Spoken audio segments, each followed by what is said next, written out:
नमस्कार मित्रों, आपका स्वागत है हमारी चैनल ITI CBT एग्ज़ाम में। तो आज हम बात करेंगे अगले साल ऑनलाइन CBT परीक्षा 12 मार्च 2021 को जो फिटर ट्रेड के सेकंड ईयर का जो पेपर था इसके बारे में हम चर्चा करेंगे। तो आज पेपर नंबर 1, तो उसमें ट्रेड थियरी के 40 प्रश्नों और वर्कशॉप कैलकुलेशन के 20 प्रश्नों के हम चर्चा करेंगे। तो चलो शुरू करते हैं।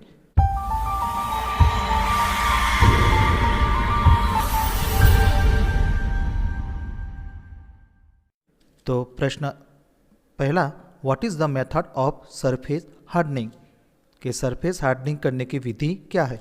तो यहाँ फिगर दी गई है। यहाँ option A nitride hardening, B case hardening, C flame hardening और डी इंडक्शन हार्डनिंग। तो इसका सही जवाब है option number C, flame hardening. उसके बाद नेक्स्ट प्रश्न, which material is used to clean the slip gauge. तो स्लिप गेज को साफ करने के लिए किस सामग्री का उपयोग किया जाता है। तो ऑप्शन ए मोम यानी कि वैक्स, बी मिट्टी का तेल यानी कि केरोसिन, सी घुलनशील तेल यानी कि सोल्यूबल ऑयल और डी कार्बन टेट्रा क्लोराइड। तो इसका सही जवाब है option number D, carbon tetrachloride. उसके बाद दूसरा प्रश्न, where is circular taper key use. तो सर्कुलर टैपर की का प्रयोग कहाँ किया जाता है। तो option A light duty transmission, B डी दिशात्मक रोटेशन यानी कि बाई डायरेक्शनल रोटेशन, सी कम गति की आवश्यकताएं पर यानी कि लो स्पीड रिक्वायरमेंट और डी उच्च गति की आवश्यकताएं पर यानी कि हाई स्पीड रिक्वायरमेंट। तो इसका सही जवाब है option number A, light duty transmission. अगला सवाल, which nut protect the bolt and thread from damage. तो कौन सा नट बोल्ट के सिरे की चूड़िया को नुकसान होने से बचाता है। तो option A cap nut, B castle nut, C slotted nut और डी नरलेट नट। तो इसका सही जवाब है option number A, cap nut. पांचवा सवाल, what is the name of gauge. तो इस गेज का नाम क्या है। तो यहाँ फिगर दी गई है। Option A thread ring gauge, B thread plug gauge, C thread pitch gauge और डी टेपर प्लग गेज। तो इसका सही जवाब है option number B, thread plug gauge. छठा प्रश्न, what is lead of multi start thread, यानी कि मल्टी स्टार्ट थ्रेड का लीड क्या है। तो यहाँ ऑप्शन दी गया है, ए पिच मल्टीप्लिकेशन स्टार्ट की संख्या, बी लीड मल्टीप्लिकेशन स्टार्ट की संख्या, सी पिच मल्टीप्लिकेशन मेजर व्यास और डी पिच मल्टीप्लिकेशन माइनर व्यास। तो उसका सही जवाब है option number A, pitch multiplication start की संख्या यानी कि pitch multiplication number of start. सातवां सवाल, which material is to wash off the lapping plate after charging. तो किस सामग्री को चार्ज करने के बाद लैपिंग प्लेट को धोना है। तो ऑप्शन ए तेल यानी कि ऑयल, बी मिट्टी का तेल यानी कि केरोसिन, सी कूलेंट तेल और डी पेट्रोलियम जेली। तो इसका सही जवाब है ऑप्शन नंबर बी, मिट्टी का तेल यानी कि केरोसिन। उसके बाद आठवां सवाल, which bearing loading is at right angle to the bearing axis. कौन से बेरिंग में लोडिंग बियरिंग अक्ष के समकोण होता है। तो option A thrust bearing, B journal bearing, C solid bearing और डी स्प्लिट बेरिंग। तो इसका सही जवाब है option number B, journal bearing. नौवां सवाल, which is the abrasive use for lapping soft steel and non ferrous metals. तो किस अपघर्षण यानी कि एब्रेसिव का उपयोग नरम इस्पात और अलोह धातु के लैपिंग के लिए किया जाता है। तो option A silicon carbide, B हीरा यानी कि डायमंड, सी बोरॉन कार्बाइड और डी फ्यूज एल्यूमिना। तो इसका सही जवाब है option number D, fuse alumina. उसके बाद 10वां सवाल, why the tempering process carry out in steel. Steel में टेम्परिंग प्रक्रिया क्यों की जाती है। तो ऑप्शन ए काटने की क्षमता जोड़ने के लिए, बी स्ट्रेस और स्ट्रेन को दूर करने के लिए, सी गैन संरचना को परिष्कृत करने के लिए और डी कठोरता और टफनेस को रेगुलेट करने के लिए। तो इसका सही जवाब है ऑप्शन नंबर डी, कठोरता और टफनेस को रेगुलेट करने के लिए यानी कि to regulate the hardness and toughness. उसके बाद 11वां सवाल, which is the type of bearing is design to take axial stress as well as radial load. तो किस प्रकार का बेरिंग अक्षीय स्ट्रेस के साथ साथ रेडियल भार उठाने के लिए बनाया गया है।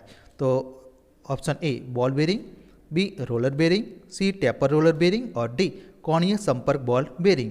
तो इसका सही जवाब है ऑप्शन नंबर डी, कोणीय संपर्क बॉल बेरिंग यानी कि एंगुलर कॉन्टैक्ट बॉल बेरिंग। 12वां सवाल, which type of bearing metal is self lubricate. तो किस प्रकार के बेरिंग धातु में स्वयं से स्नेहक होता है? तो option A white metal, B sintered मिश्र धातु, सी एल्यूमिनियम मिश्र धातु और डी केडियम आधारित मिश्र धातु। तो इसका सही जवाब है ऑप्शन नंबर बी सिंटरेट मिश्र धातु यानी कि सिंटरेट एलॉय। 13वां सवाल, which metal protect corrosion resistant and does not crack or peel off due to temperature variation on coating? तो कौन सी धातु संसरण प्रतिरोधी की रक्षा करती है और कोटिंग पर तापमान भिन्नता के कारण दरार या छिलता नहीं है? तो यहाँ ऑप्शन दिए गए हैं, ए जिंक, बी निकल, सी तांबा यानी कि कॉपर और डी क्रोमियम। तो इसका सही जवाब है ऑप्शन नंबर ए जिंक। 14वां सवाल, what is the name of washer? तो इस वॉशर का नाम क्या है?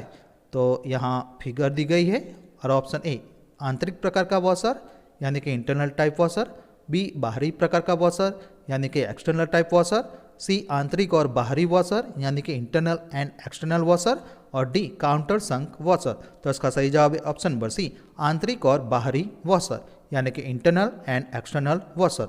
15वां सवाल, what is the name of part mark the x? तो एक्स के रूप में चिन्हित भाग का नाम क्या है? तो यहाँ बेरिंग की फिगर दी गई है और उसमें एक्स के रूप में चिन्हित हुआ भाग का नाम हमें बताना है। तो यहाँ option A ball case, B inner race, C outer race और डी बॉल सेपरेटिंग गेज। तो उसका सही जवाब है option number D ball separating gauge. 16वां सवाल, which bearing material has poor thermal conductivity? तो किस बेरिंग की ऊष्मीय चालकता यानी कि थर्मल कंडक्टिविटी कम होती है?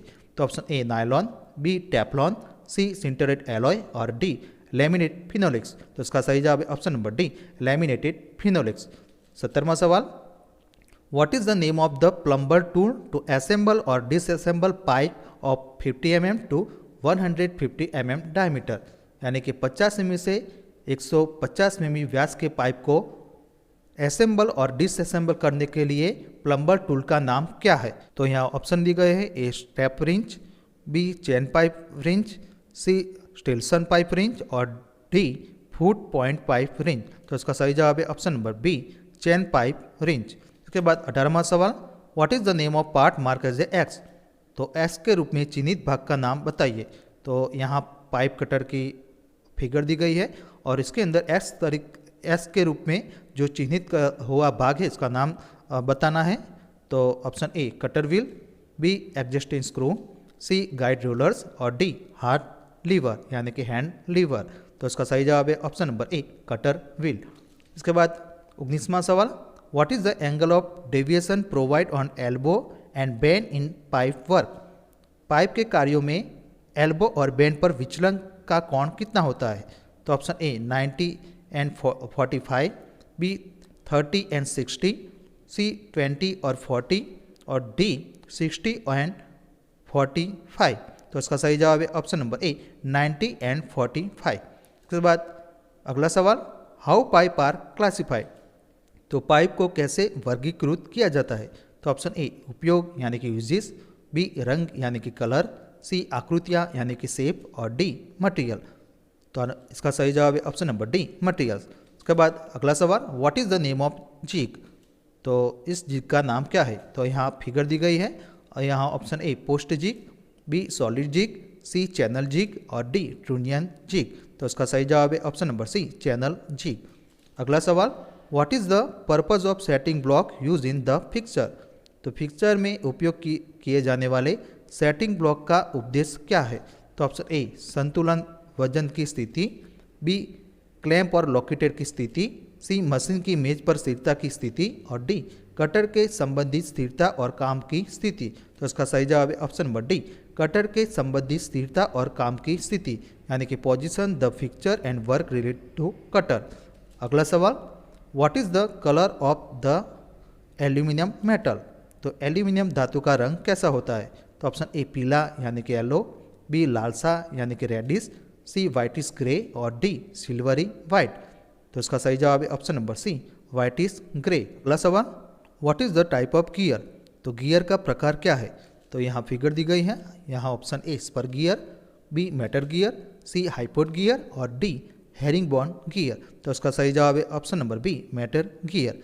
अगला सवाल, which ore is extract of aluminium, तो कौन सा अयस्क एल्यूमिनियम का निष्कर्ष है? तो option A pyrite, B galena, C blendes और डी बॉक्साइट। तो उसका सही जवाब है ऑप्शन नंबर डी बॉक्साइट। अगला सवाल, which ore produce lead metal, तो किस अयस्क से सीसा धातु उत्पन्न होती है? तो option A pyrite, B bauxite, C malachite और डी गैलेना।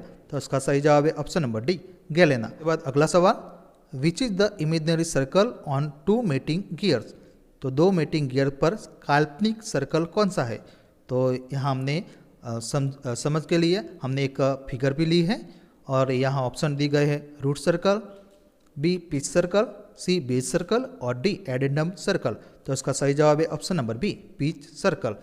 अगला सवाल, which energy is converted in hydraulic pump, तो हाइड्रोलिक पंप में कौन सी ऊर्जा परिवर्तित होती है?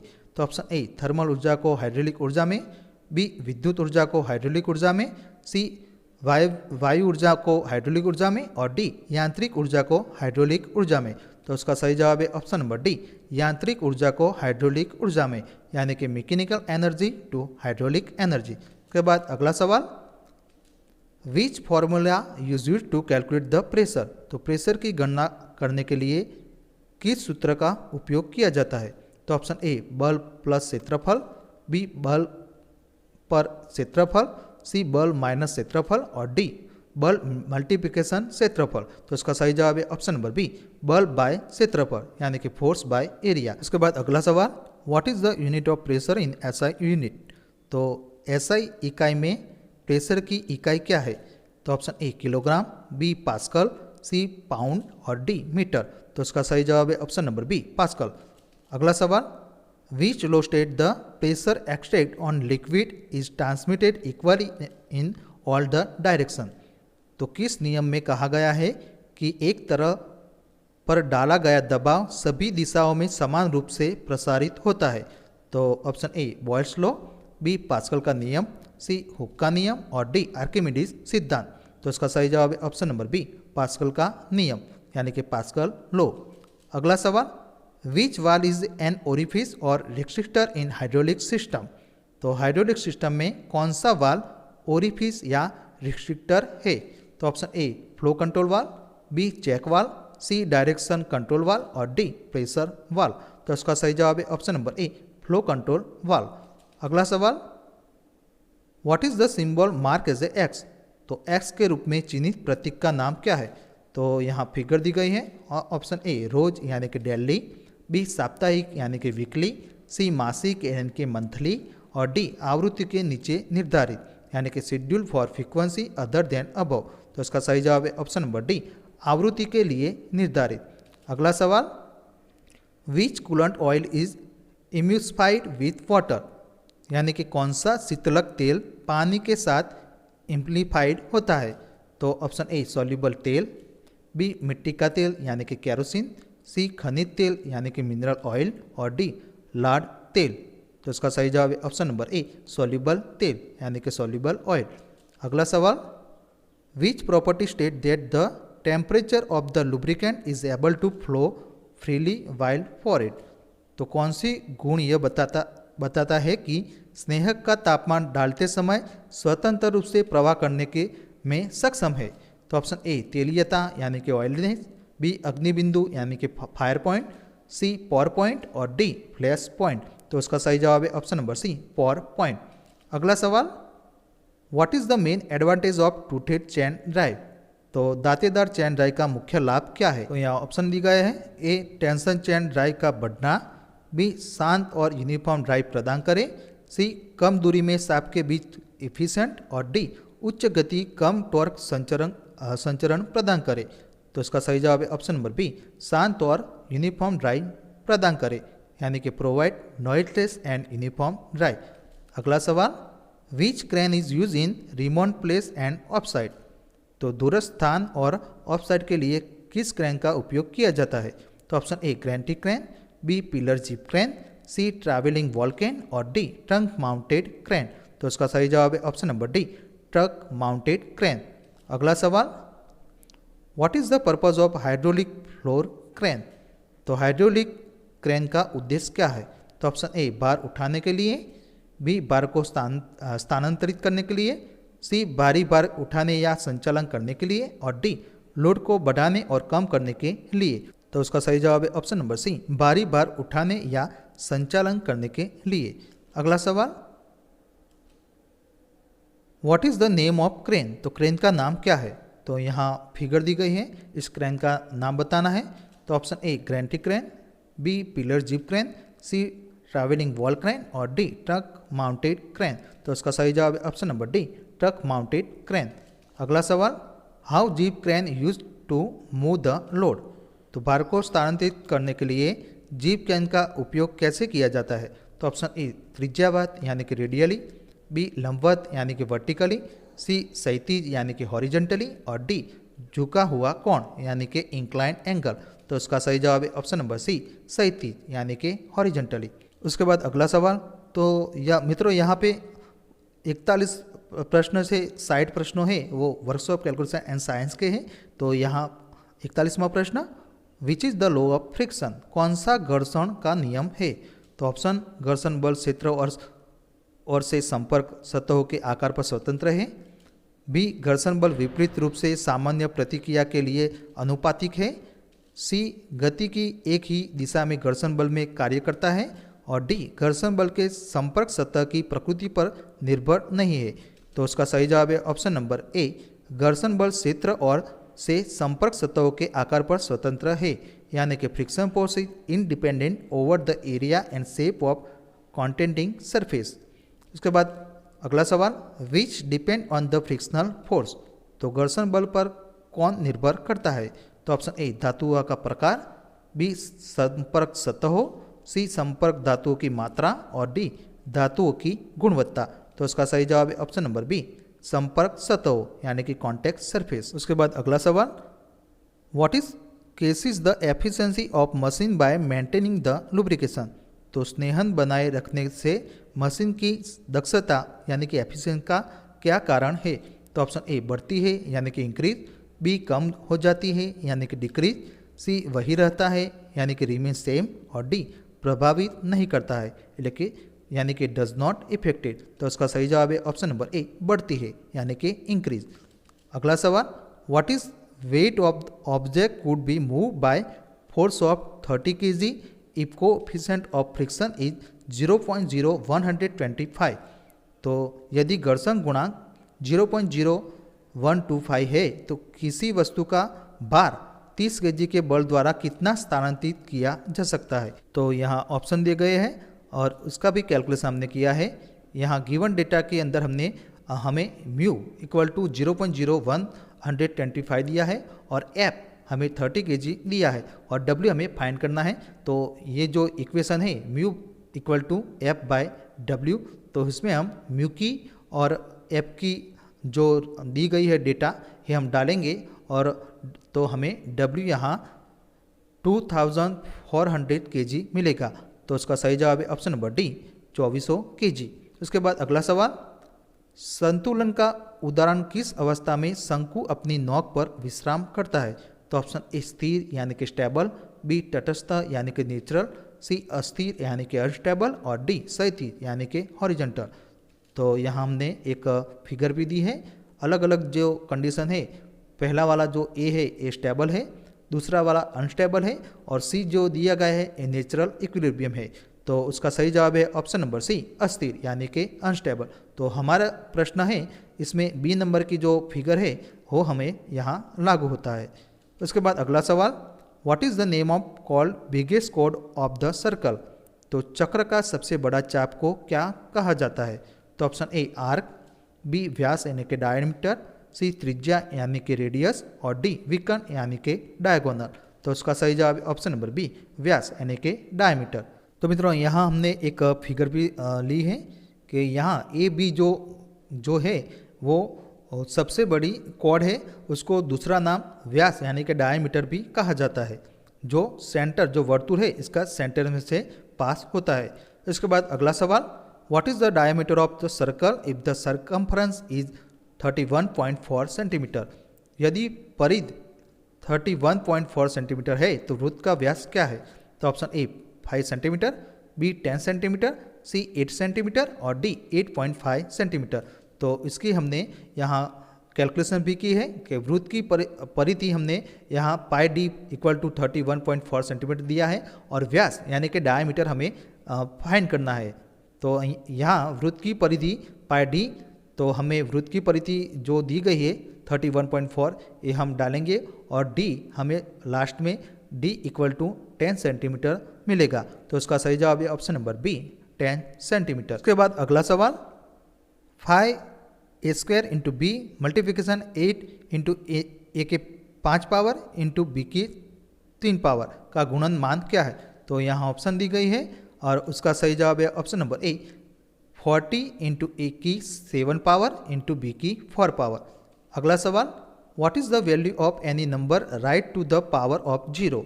तो 0 की घात तक बढ़ाई गई किसी संख्या का मान क्या होगा। तो ऑप्शन ए 0, बी 1, सी -1 और डी इन्फिनिटी यानी कि अनंत। तो इसका सही जवाब है ऑप्शन नंबर बी 1। इसके बाद अगला सवाल which is the expand from A cube minus B cube. तो A cube minus B cube का मान क्या है।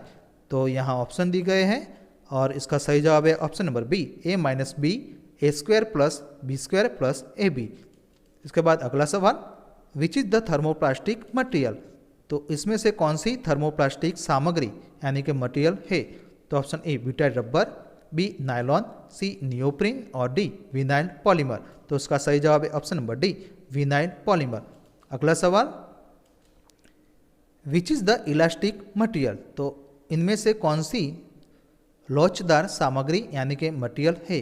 तो option A nylon, B polystyrene, C celluloid और डी पॉलीकार्बोनेट। तो इसका सही जवाब है ऑप्शन नंबर ए नायलॉन। इसके बाद अगला सवाल what is the colour of metal piece when heated to 250 Celsius while during the tempering process. तो टेम्परिंग प्रक्रिया करते समय एक धातु के टुकड़े को 250 सेल्सियस पर गर्म किया जाता है तो उस धातु के टुकड़े का रंग क्या होगा। तो ऑप्शन ए नीला यानी कि ब्लू, बी भूरा यानी कि ब्राउन, सी बैंगनी यानी कि पर्पल और डी पीला। तो इसका सही जवाब है ऑप्शन नंबर बी भूरा यानी कि ब्राउन। अगला सवाल what is the process of heat treatment. तो ऊष्मा उपचार की प्रक्रिया क्या है। तो ऑप्शन ए संरचना और गुणों को बदलने के लिए हीटिंग और कूलिंग की प्रक्रिया, बी आयामों को बदलने के लिए हीटिंग की प्रक्रिया, सी आयामों को मापने के लिए शीतलन की प्रक्रिया और डी हमारी आवश्यकता के अनुसार गर्म करने के और झुकने की प्रक्रिया। तो इसका सही जवाब है ऑप्शन नंबर ए संरचना और गुणों को बदलने के लिए हीटिंग और कूलिंग की प्रक्रिया यानी कि the process of heating and cooling to change the structure and properties. उसके बाद अगला सवाल एसपी का विस्तृत रूप क्या है यानी कि एसपी का फुल फॉर्म क्या है। तो ऑप्शन ए चयनित मूल्य यानी कि सिलेक्टेड प्राइस, बी विशेष मूल्य यानी कि स्पेशल प्राइस, सी विक्रय मूल्य यानी कि सेलिंग प्राइस और डी सुपर मूल्य यानी कि सुपर प्राइस। तो इसका सही जवाब है ऑप्शन नंबर सी विक्रय मूल्य यानी कि सेलिंग प्राइस। इसके बाद अगला सवाल what is denoted as A I. तो आई किसको निरूपित करता है। तो option A principal, B interest, C rate और डी ईयर। तो इसका सही जवाब है ऑप्शन नंबर बी इंटरेस्ट। इसके बाद अगला सवाल साधारण ब्याज क्या होगा यदि 12,000 की धनराशि 15,600 बन जाती है। तो यहाँ ऑप्शन दी गए हैं और इसका भी हमने यहाँ कैलकुलेशन किया है कि 15,600 में से 12,000 हम बात करेंगे तो यहाँ हमें 3,600 रुपया आंसर मिलेगा। तो इसका सही जवाब है ऑप्शन नंबर बी 3,600 रुपया। इसके बाद अगला सवाल हैंड बुक यानी कि पुस्तिका क्या है। तो ऑप्शन ए विभिन्न कार्यों की मॉडल बुक, बी संदर्भ कार्य का प्रकार या निर्देश का अन्य संग्रह, सी नवीनतम कार्यों की डिजाइन बुक और डी सामग्री का शब्दकोश यानी कि डिक्शनरी ऑफ मटेरियल। तो इसका सही जवाब है ऑप्शन नंबर बी संदर्भ कार्य का प्रकार या निर्देश का अन्य संग्रह यानी कि टाइप्स ऑफ रेफरेंस वर्क और अदर कलेक्शन ऑफ इंस्ट्रक्शन। उसके बाद अगला सवाल which of the impurity in cast iron make it hard and brittle. तो कच्चे लोहे में कौन सी अशुद्धता उसे कठोर और भंगुर बनाती है। तो option A silicon, B sulphur, C manganese और डी फास्फोरस। तो इसका सही जवाब है ऑप्शन नंबर बी सल्फर। उसके बाद अगला सवाल what is the name of a booklet the rates of various term are indicated. तो पुस्तिका का क्या नाम क्या है जिसमें विभिन्न दरों का संकेत दिया जाता है? तो ऑप्शन ए मूल्य बैंक यानी कि प्राइस बैंक, बी मूल्य गुच्छा यानी कि प्राइस बंच, सी मूल्य सूचनांक यानी कि प्राइस टैग, और डी मूल्य सूची यानी कि प्राइस कैटलॉग। तो इसका सही जवाब है ऑप्शन नंबर डी मूल्य सूची यानी कि प्राइस कैटलॉग। तो मित्रों नेक्स्ट वीडियो में हम पेपर 2 के बारे में चर्चा करेंगे।